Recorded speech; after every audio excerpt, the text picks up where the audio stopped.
Aya Studio.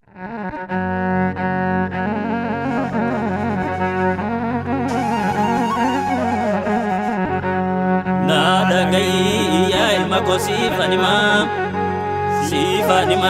nada gai senaga karan soba dar bangaru tuliba ma soba farsina jimbine turuga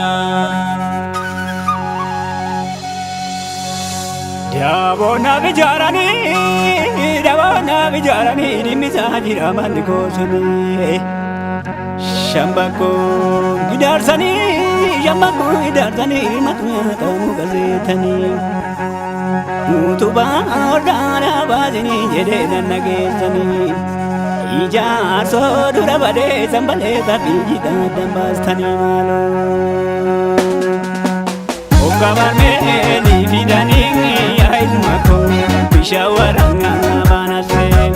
Okawadan aro fidani ilmako kardaza kangala nase Okadaga ale fidani ya gari manami jangala nase ya gari ya magari ya ilmako tokogi tenge napsagali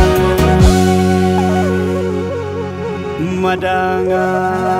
kale kulkule madagale kulkule okani malasani dubbengi kunole bule dubbi kunole bule gibi kuma kusani sibada nanjedu yada dueka sani ekera natibasu duana batisani Uga balbala wakini argolani bulani inargolani bulani Akajete mata garingi adi jiba Akajete ngenge adi ko Nada kaba ya firako ya gosako Fanizani bijole ko Warigo Parentima me akango danutima Warigo Farengorsa me akago danugorsa Wanjetana anjeda dubi guniduma Hangayo mila bataera pela mila batuma malo Bagakanga tasambu bagaweza edu masamilo darbatam Yapi obsasa baduga didu tarsala bate seoditam Akajete mata garingi ya tarrafu Akajete ya tarrafu Koko duwe lama tafu ya jolefu Lama duwe toko tafu Lama duwe toko tafu ya jolefu Sadi duwe mani tafu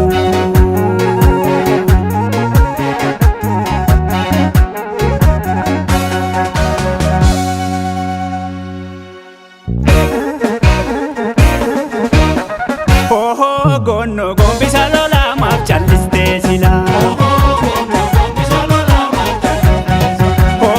Gono gombisa lola map chaliste sila Asasa kiti mama sasumani ma Gono gombisa lola map chaliste sila Yoshi malichite malana madiba Gono gombisa lola chaliste zila gono gombisa lola map chaliste zila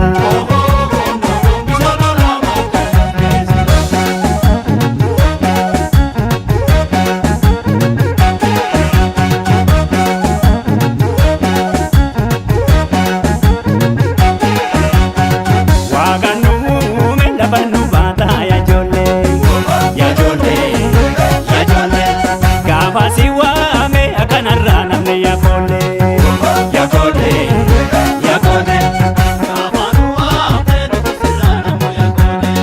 Wakanu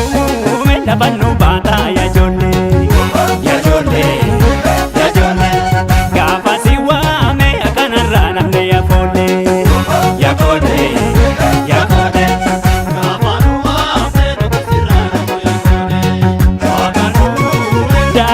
Dale